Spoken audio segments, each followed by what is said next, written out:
The Labyrinth by ACH Smith. Chapter 8. A Very Loud Voice.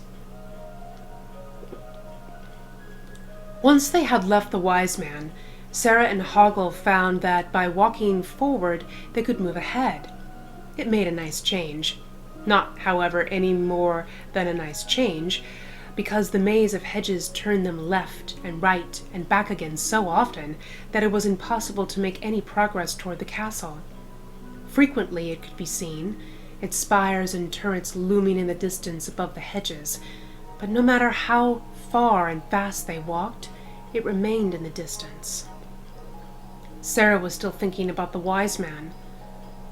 "Hoggle," she asked, "how do you tell when someone's talking sense and when he's talking rubbish?"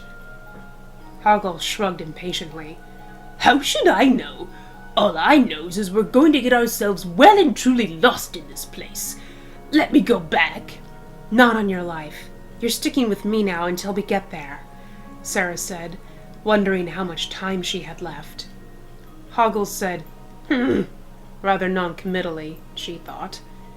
Well, she still had his precious string of baubles.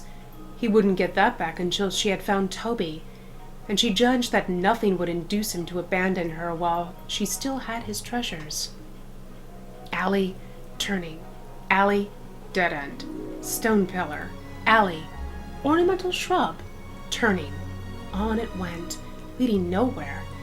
Sarah wondered whether it wasn't a closed system. No exit, but its entrance. That urn. It was just the kind of puzzle that Jareth would set, to waste what time she had left. But if that were so, she shuddered. Would she have the courage to go back into the urn and down that ladder and start over in that awful subterranean passageway? Down, down, down, down. She remembered the hands and the oubliette, that terrifying slashing machine, and Jareth in the beggar costume. She recalled a sentence that her mother had once read aloud to her from a book, as she liked to do when something caught her fancy. "Mind what you say to a beggar. It may be God in disguise." When she saw her mother again, she would tell her, or it might just be the king of the goblins. She shrugged. How could she be expected to have any respect for Jareth? He was dangerous and powerful, obviously, but he was too aware of it. A show-off, really. And mean. A cheat. He had a certain style about him that she could concede that much. He was not unattractive, but how could you respect, still less admire, someone like him? The best word she could think of to describe him was cad. Alley, turning, alley. On they trudged. Hedged in as they were, they couldn't see that they were not completely alone in the maze. The head and coils of a sea serpent rode along above a hedge quite close to them, though had they actually encountered the beast, they might have spotted 3 little pairs of goblin feet running along beneath it, and heard the grunts of goblins supporting the parts of the serpent. Several times they narrowly missed meeting a mounted goblin with lance and flag, who had been sent out by Jareth to look for them, and spent an hour galloping at random. Hoggle was quiet for some time. Then he asked, "What did you say about me being your friend?"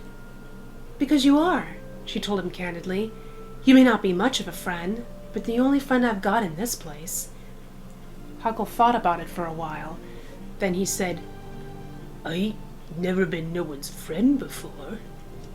An enormous, blood-curdling roar from somewhere nearby froze the two of them in their tracks. Hoggle spun around, pausing only to say, "Keep the stuff!" He started to run back, away from the roar. Sarah ran after him and seized hold of his sleeve. "Wait a minute," she said angrily. "Are you my friend or not?" While Hoggle hesitated, another air-trembling roar made up his mind for him. No, I'm not. Hoggle ain't no one's friend. He looks after hisself, like everyone does." He wiggled his sleeve free. "Hoggle is Hoggle's friend!" She heard him yell as he dashed to the opposite direction from the roaring and vanished into the maze. "Hoggle!" she called. "You coward!" She heard another frightful roar, but stayed where she was. The monster, whatever it was, did not seem to be getting any closer to her. "Well," she said, speaking out loud to reassure herself, "I'm not going to be afraid. Things are not always what they seem in this place. That's what the wise man said." The sound came again, like a pride of starving lions roaring in unison. It could be some tiny creature, Sarah told herself, perfectly harmless, that just happened to have a very loud voice. After all, by far the loudest person at home was Toby, and he couldn't do you any harm. Was there some law she had never grasped? Something to do with the smallest creatures making the loudest noise? Did dinosaurs roar? She decided not. They would have to make a low growling noise. But what about ants then? Probably they made a terrible noise, somewhere beyond the range of human hearing. She was not going to run away. The only alternative was to proceed in the direction they had been going, with some shred of faith that forward meant onward. And so, crossing her fingers for luck, she moved tentatively along the hedge alley. When she reached a gap in the hedge and peered cautiously through it, she saw that things were indeed not always what they seemed. The roar was coming from a terrifyingly huge beast, but the animal was upside down, suspended by one leg lashed to a tree. It was roaring with pain, because 4 goblins were tormenting it with nipper sticks, long poles with small, fierce creatures on one end of them that bit like piranhas whenever they were given the chance. The great beast, who was covered with shaggy ginger hair, flailed out helplessly at the goblins, but the only result was that its body swung to and fro. That improved the game for the goblins, giving each of them the opportunity to dart in ahead of the others and get in a cruel thrust with the nipper stick before the bellowing, frantically swatting beast had completed its swing back. They were clearly having the time of their lives. They vied with each other in how soft a part of the beast's body they could reach, and how long they could hold the nipping teeth in there before they had to jump out of the way of its desperate arms. So absorbed were they that Sarah was able to leave the hedge and come closer without any risk of their noticing her. She was appalled by the scene. "The little beasts!" she muttered to herself.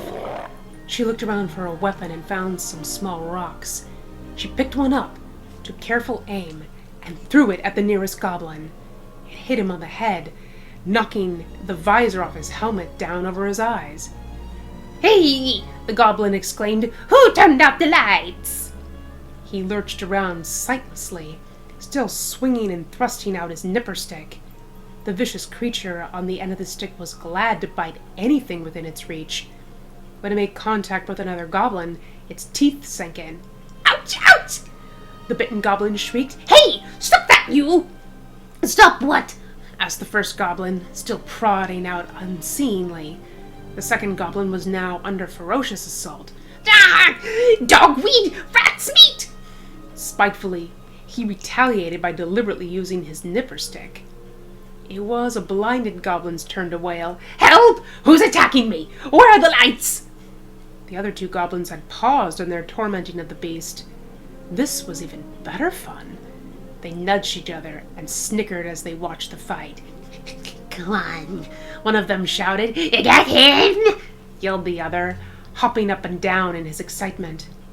Sarah had armed herself with another little rock, and now she threw it. She was astonished at how accurate her aim was today. The rock hit one of the other goblins on the helmet, knocking down his visor. He staggered into his companions, and that one's visor slammed down too with the impact. "Help!" cried one. "It's gone dark!" squealed the other. "What's happened? Lights! Where are the lights?"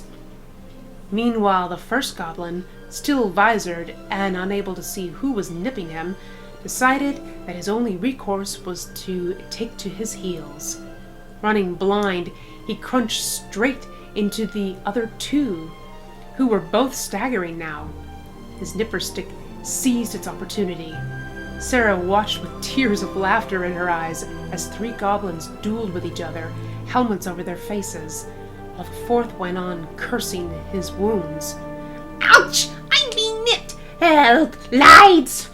Ow! Stop it! Worm rot! Teasel rash! The uproar faded as the pack of them pursued each other, yelling and yelping, crashing into hedges, falling over roots. Sarah wiped her eyes, and her face became serious as she gazed at the great dangling beast. Having delivered it from its tormentors, she had half a mind to leave well enough alone and steal away. But the pity she had felt for the monster was still working on her.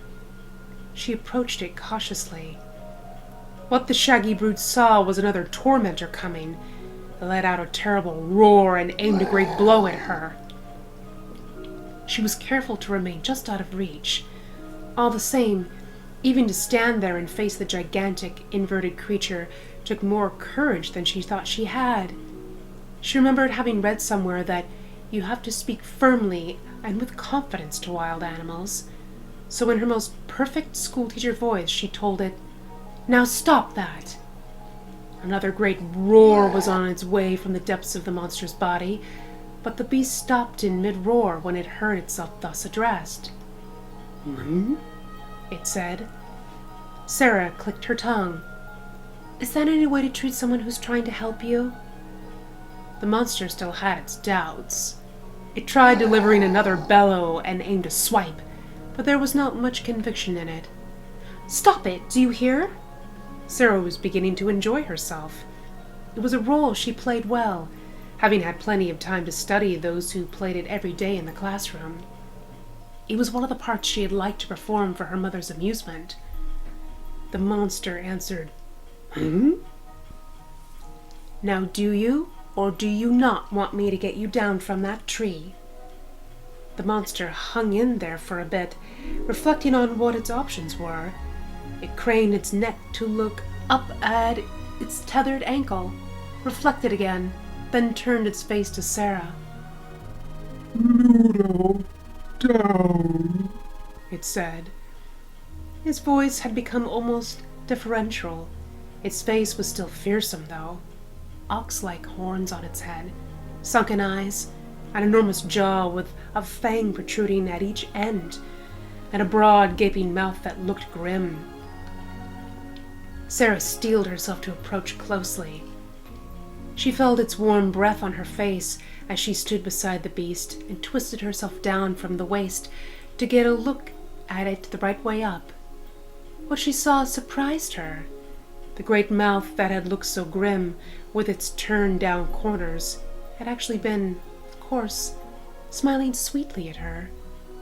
Gosh, she reflected, it must often be like that for poor Toby, when people lean over him from the pillow of his crib. Not only was the monster grinning at her, it blinked in a goofy sort of way, which just could mean, "I am in a pickle, aren't I? But all the same, how do you do? And thanks for being nice to me." Sarah returned a cautious smile. She was not going to credit this monster with being uniquely in this place, what it seemed to be. "Ludo, down," it repeated. "Ludo?" Sarah asked. "Is that your name?" "Ludo, friend." Uh-huh. I've had people say that to me before, so I'm not taking anything for granted, but... She shook her head and, more to herself than to Ludo, concluded, "Your eyes are just like Merlin's." Feeling safer now, she ruffled Ludo's ginger head between his horns. He smiled and sighed. She straightened up and looked at the knot tethering Ludo's leg to the branch. It was a simple bowline, which she could release with one tug. With her hand raised, she paused and looked down at Ludo. "I do hope you're not going to turn back into a raging monster the moment I let you down from here." Ludo's response was another roar that made the rocks tremble. Sarah leapt back. I knew it. I can't trust anyone in this place. But then she saw that Ludo, far from aiming a blow at her, was using his paws to rub one or two of the most tender places where the goblins had bitten him with their nipper sticks. Ludo, hurt. He moaned. Sarah looked more closely at him. He was covered with little bleeding wounds under his fur. Oh, she cried, you poor thing! Quickly she reached up, tugged at the rope, and released him. He hit the ground with a mighty thump. With deep little groans, he sat himself up and began to rub his wounded head and the sores inflicted upon him. She watched him, even now uncertain whether she should expect him to thank her or eat her. Goblins mean to Ludo. He grimaced. Oh, I know that, she nodded, with more assurance than she felt. They were terribly mean to you, she told Ludo. She moved closer to him and patted his arm. But it's all right now. He sniffled, still rubbing. Then his face broke into the most endearing, big, dumb smile she had ever seen. Bigger and dumber even than any cartoon. Friend, Ludo declared. That's right, Ludo. I'm Sarah. Sarah, friend. Yes, I am. She couldn't smile big and dumb like that, but she gave him the best she could do. And, she added, I want to ask a favor of you, Ludo. I have to get to the castle at the center of the labyrinth. Do you know the way there? Ludo shook his great head, still beaming at her. Sarah sighed, and her shoulders sagged. You don't know the way either. Again he shook his head, with a smile frown of apology. I wonder if anyone knows how to get through the labyrinth. Sarah rested her chin in her hand philosophically. He was a dear monster, and likely to prove much more trustworthy than that runty, cowardly pipsqueak. But she could have done with a guide. Well, if no one was going to help her, she would find out what she could do on her own. She stood up. Ludo stood with her, massively towering over her.